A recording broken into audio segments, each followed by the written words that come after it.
Urkullu lehendakariak aurrekontuen zezenari bi adarretatik heldu dio.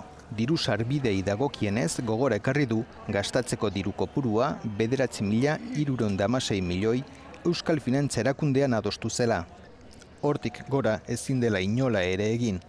EH Bilduk eta Alderdi Sozialistak diru sarbideen inguruko osoko zuzenketa aurkeztuko dute eta lehendakariak esan du sozialistek trikimailutzat jo zutela igotzeko aukera eta EH Bildukoak bileran bertan egon zirela. Eta zoru ekonomiko hori adostua izan da. Eta adostua izan da bere erakundean, dagokion erakundean.